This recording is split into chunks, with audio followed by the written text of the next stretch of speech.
कार्यक्रम के पुण्यार्चक हैं पुण्य सागर परम भक्त परिवार।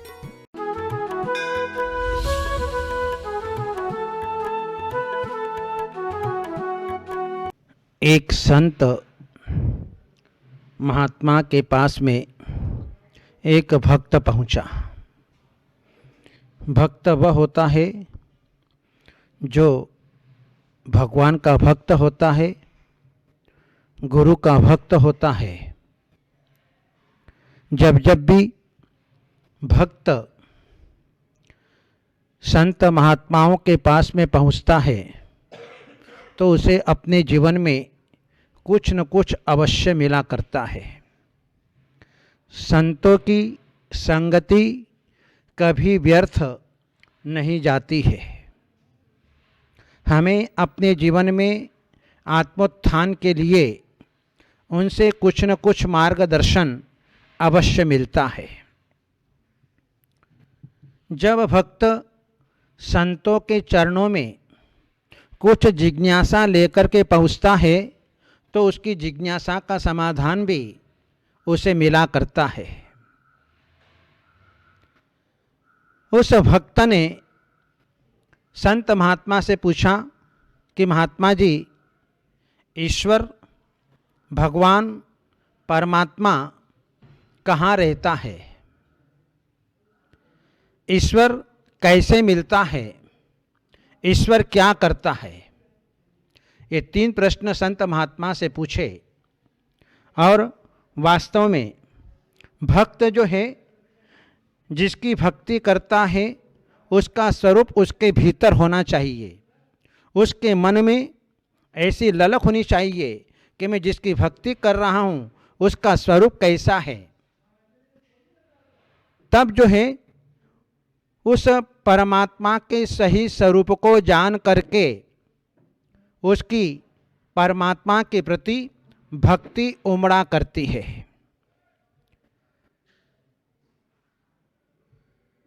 ईश्वर कहाँ रहता है? महात्मा जी ने कहा कि भक्त, एक काम करो, आप जो है 1 गिलास दूध में चीनी मिला करके लाओ। वह भक्त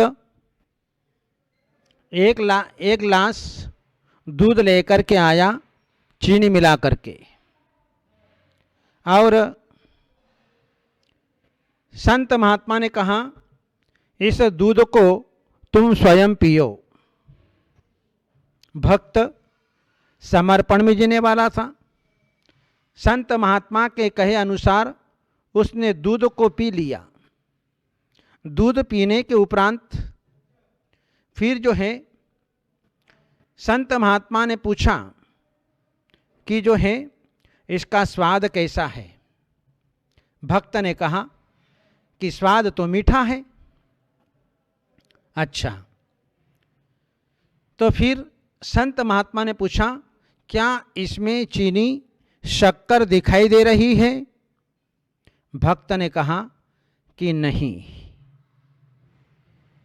वैसे ही परमात्मा हमें दिखाई नहीं देता है, क्योंकि परमात्मा बहुत सूक्ष्म है।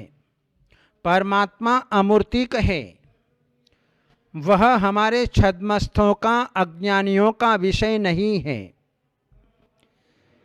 एक सेठानी अपने सेठ के पीछे पड़ गई और जो है वह सेठानी रोज अपने सेठ जी को परेशान किया करती कि आप मंदिर जाओ, मंदिर जाओ, मंदिर जाओ, भगवान के दर्शन करो, भगवान के दर्शन करो, साधु संतों के, महात्माओं के दर्शन करो, आपको अपने जीवन में कल्याण का मार्ग मिलेगा। अरे सेठ जी कहते, अरे मेरे पास में समय नहीं है, मेरे पास में टाइम नहीं है, मुझे फुर्सत नहीं है।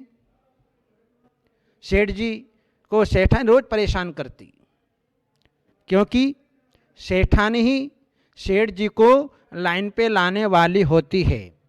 राजा श्रेणी को धर्म के मार्ग में लगाया तो चेलना रानी ने लगाया।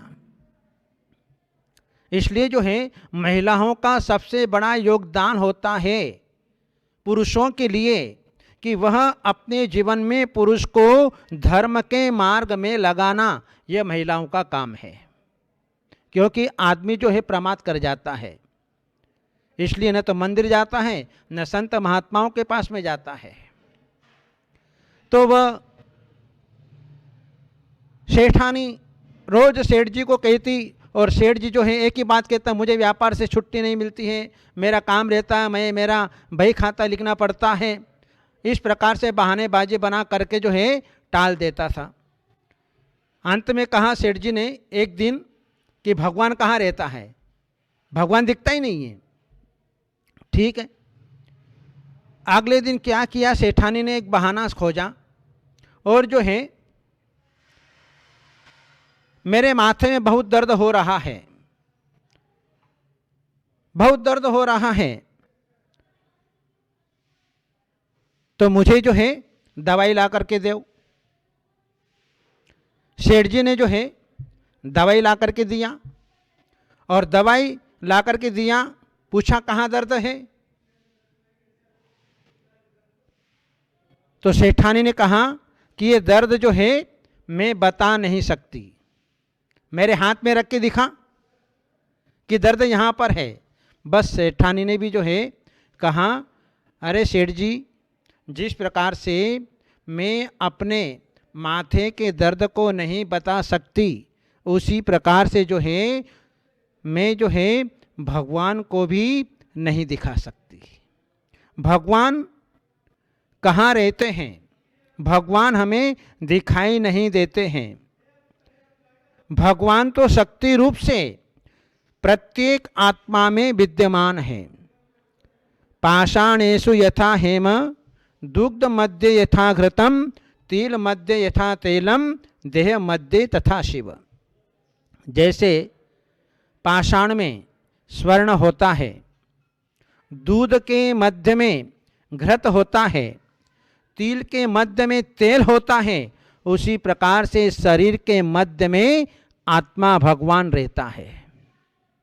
काष्ठ मध्य यथा वन्नी, शक्ति रूपेण तिष्ठति, अयम आत्मा शरीरेषु यो जानाति स पंडित। पंडित वही होता है कि जिस प्रकार से काष्ठ के मध्य में अग्नि होती है, वह शक्ति रूप से है, उसी प्रकार से संसार के प्रत्येक प्राणियों के भीतर वह भगवान बैठा हुआ है, और वह परमात्मा हमको दिखाई नहीं देता है।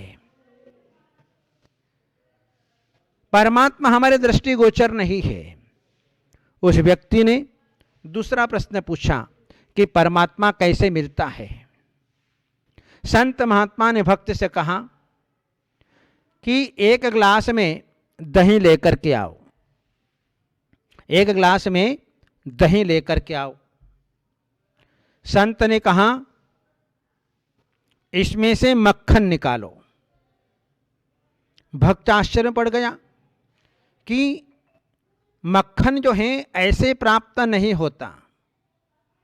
सबसे पहले दही को जो है मथा जाता है, और दही मथने के ऊपर जो है जब उसमें गरम गरम पानी डाला जाता है तो सारा मक्खन जो है ऊपर की ओर आता है। तो दही से मथने पर मक्खन निकलता है। इसी प्रकार से परमात्मा ऐसे नहीं मिलता है। हम संसार के सुखों का भोग भी कर लें और हमें परमात्मा भी मिल जाए, एक म्यान में दो तलवार नहीं रह सकती है। या तो संसार के सुख का अनुभव कर लो या परमात्मा को प्राप्त कर लो, दो में से एक को छोड़ना पड़ेगा। यदि हमें परमात्मा चाहिए तो विषय सुख को छोड़ना पड़ेगा, और यदि हमें विषय सुख चाहिए तो परमात्मा को छोड़ना पड़ेगा। तो उसने कहा कि परमात्मा कैसे मिलेगा। परमात्मा मिलना इतना सहज नहीं है, कष्ट साध्य है।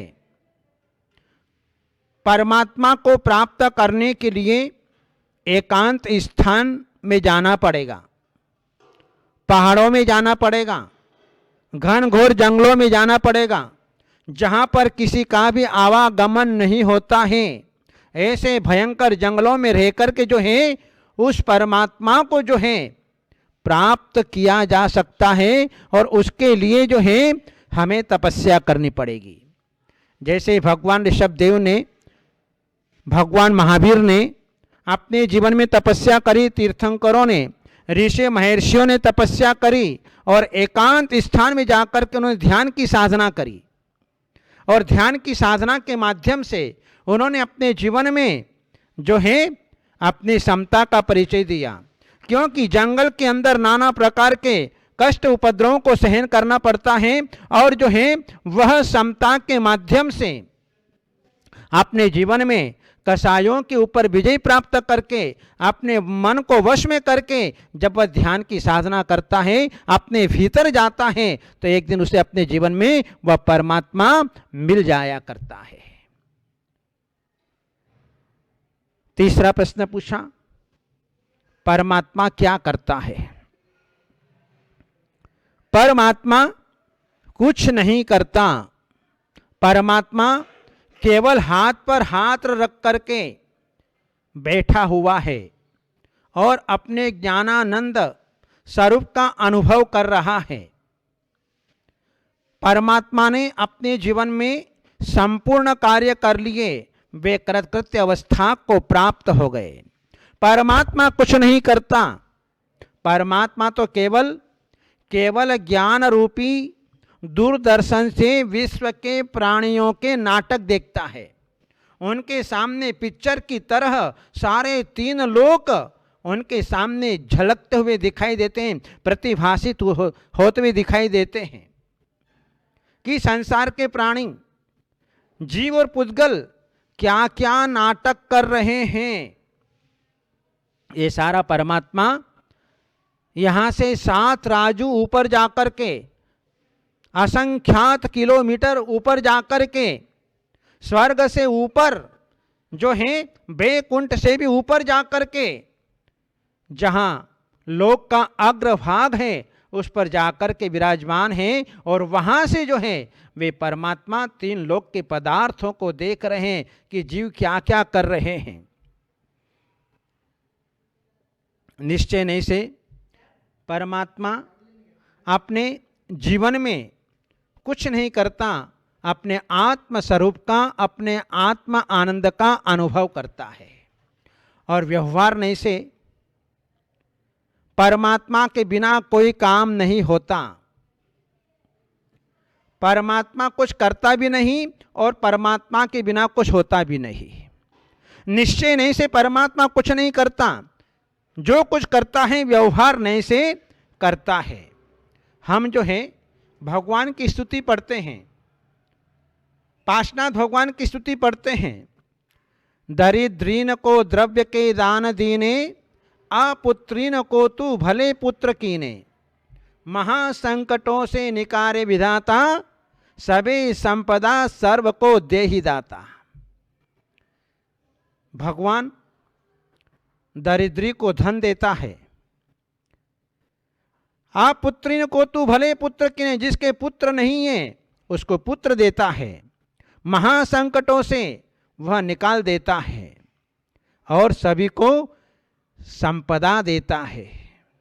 यद्यपि व्यवहार से भी भगवान के पास में देने के लिए पास में कुछ भी नहीं रखा है। भक्त जो हैं जब अपने जीवन में दुखों से त्रस्त होता है, दुखों से पीड़ित होता है, कष्टों से युक्त होता है, तो उससे जो है दुख के दिनों में भगवान की याद आती है, परमात्मा की याद आती है, और वो परमात्मा के पास में जाता है, मंदिर में जाता है और भगवान की भक्ति करता है। उस समय जो है भगवान की भक्ति करते समय उसके भीतर जो निर्मल परिणाम होते हैं, जो परिणाम विशुद्ध होते हैं, उससे उसको पुण्य कर्म का संचय होता है। उस पुण्य के प्रभाव से उसे अपने जीवन में सब कुछ प्राप्त हो जाया करता है। पशु नरक के दुख ते तू छुड़ावे, महास्वर्ग ते मुक्ति में तू बसावे, करे सेवता की करे देव सेवा, सुने बेन सोही लहे ज्ञान मेवा। जो परमात्मा की सेवा करता है उसे अपने जीवन के अंदर देवता लोग उसकी सेवा करते हैं, उसको मेवा की प्राप्ति होती है। इसलिए व्यवहार नहीं से हम कहते हैं कि भगवान हमको सब कुछ देता है, और ये सब अपने जीवन में अपने पुण्य कर्म के उदय से प्राणी को अपने जीवन के अंदर जो है वह मिलता है। इंसान को जो कुछ मिलता है, सुख मिलता है, दुख मिलता है, वह रंग बनता है, वह अमीर बनता है, रोगी होता है, निरोगी होता है, सब कुछ अपने कर्म से होता है। इसमें परमात्मा कोई कुछ नहीं कर सकता। परमात्मा किसी प्रकार की सृष्टि का निर्माण नहीं करता है। इंसान स्वयं ही अपने अपने कर्मों के द्वारा अपने संसार की सृष्टि का निर्माण करता है। यदि हम ये कहें कि परमात्मा सृष्टि का निर्माण करता है तो प्रश्न उठता है कि परमात्मा को बनाने वाला कौन, उसको बनाने वाला कौन, उसको बनाने वाला कौन। ईश्वर प्रश्न पर जो है वे सब जो है बनते चले जाएंगे। इस प्रकार से सारी व्यवस्था जो है गड़बड़ा जाएगी। इसलिए सृष्टि का निर्माण कोई नहीं करता, न कोई ब्रह्मा है, न कोई विष्णु है, न कोई महेश है। स्वयं संसारी प्राणी, स्वयं जीव ही अपने जीवन के अंदर अपने सृष्टि का कर्ता होता है। देवों से भी मुझे कोई दुख नहीं है। नारकियों को बनाया तो नारकियों से भी मुझे कोई दुख नहीं है। दुख है तो केवल एक मनुष्य से दुख है। वहीं पर एक वृद्ध आदमी बैठा हुआ था। वृद्ध आदमी ने पूछा कि भगवान, मनुष्य ने क्या गलती की जो आपको कष्ट हो रहा है?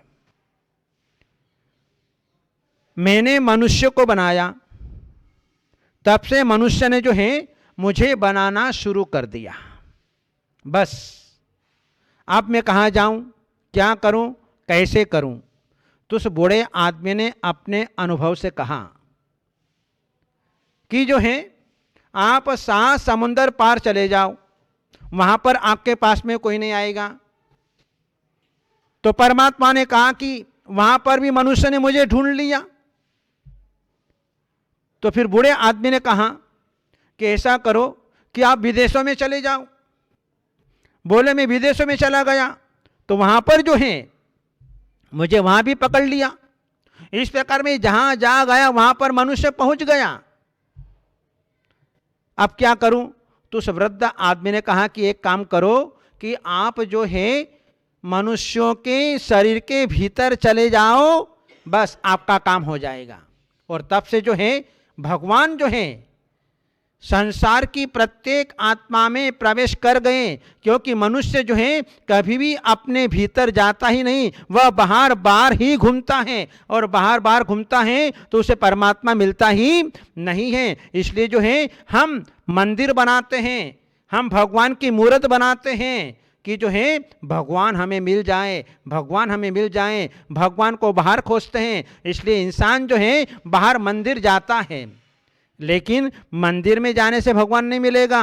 जब तक इस मंदिर के माध्यम से हम अपने भीतर नहीं जाएंगे तब तक जो परमात्मा मिलने वाला नहीं है। इसलिए जो है हमें अपने जीवन के अंदर भेद विज्ञान करना पड़ेगा, तब हमको भगवान मिलेंगे। इस प्रकार से जो है हम अपने जीवन में उस भगवान की खोज करें तो अपने भीतर करें, बाहर कहीं भी भगवान मिलने वाले नहीं हैं। इन्हें मंगलमय भावनाओं के साथ बोले गुरुदेव आचार्य श्री राजेश्वर महाराज जी की।